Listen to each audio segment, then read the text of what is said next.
আমাদের দেশের বয়স হয়ে গিয়েছে ৫৫ বছরের বেশি, অথচ শিকল ভাঙতে হচ্ছে এখনও আমাদেরকে।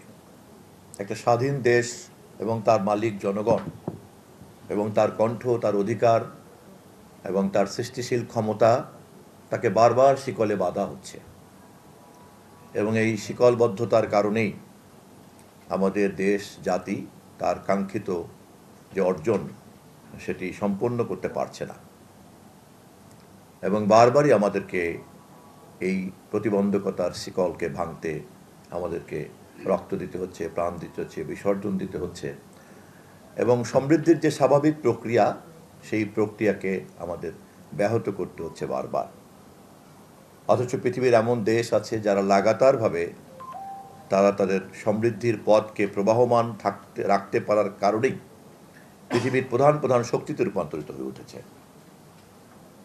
ফলে যে কোনো দেশের জন্য তার আর্থসামাজিক সমৃদ্ধির প্রবাহকে ধারাবাহিকভাবে রক্ষা করাটা হচ্ছে জন্মের পর থেকেই একটি তার প্রধান লক্ষ্য। আমাদের দেশে আমরা এই কাজটি করতে পারিনি। এবারের এই শিকল ভাঙার মধ্য দিয়ে আমাদেরকে শুধু নতুন করে জাগ্রত হলেই চলবে না, আর যেন কখনোই শিকল পরাতে কেউ না পারে সেরকম একটি প্রাতিষ্ঠানিক কাঠামোকে আমরা তৈরি করতে চাই। অতীতের আন্দোলনের সঙ্গে এবারের আন্দোলনের পার্থক্য এখানেই।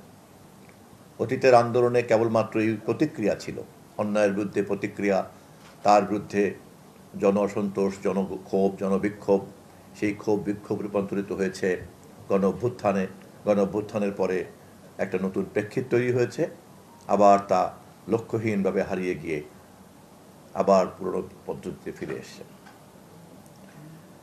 আমাদের সরকার, আমাদের নেতা, আমাদের মাননীয় প্রধানমন্ত্রী, আমরা এই ব্যাপারে সজাগ আছি বলেই কিন্তু ফ্যাসিবাদকে হটানোর জন্য, শিকল ভাঙার জন্য যখন গান গেয়েছি, আমরা তখনও কিন্তু দেশ গড়ার জন্য চিন্তা করেছি, তা মানুষকে জানিয়েই করেছি। এবং আমরা চিহ্নিত করেছি যে অর্জিত প্রাণ এবং রক্তের বিনিময়ে আমাদের এই বিজয়কে আমরা যদি জনগণের দোরগোড়ায় পৌঁছাতে চাই, তাহলে এই পুরনো ব্যবস্থা দিয়ে পারা যাবে না। সে কারণে একদিকে যেমন শিকল ভাঙার কথা বলেছি, অপরদিকে রাষ্ট্র কাঠামোকে আমরা মেরামত করার কথা বলেছি, রাজনীতিকে মেরামত করার কথা বলেছি, এবং আমাদের ভবিষ্যৎ লক্ষ্যগুলিকে আমরা আমাদের ৩১ দফাতে এবং আমাদের নির্বাচনী ইশতেহারের মাধ্যমে আমরা তুলে ধরেছি। অতীতে কখনোই আন্দোলন সংগ্রামের আগে আন্দোলন সংগ্রামের নেতৃত্ব দানকারী দল এই লক্ষ্য নির্ধারণ করতে পারেনি।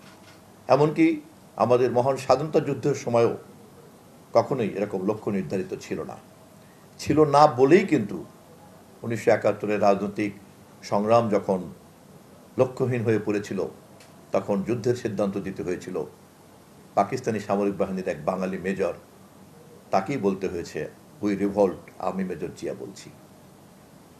এই সিদ্ধান্ত কোনো রাজনৈতিক সিদ্ধান্ত ছিল না।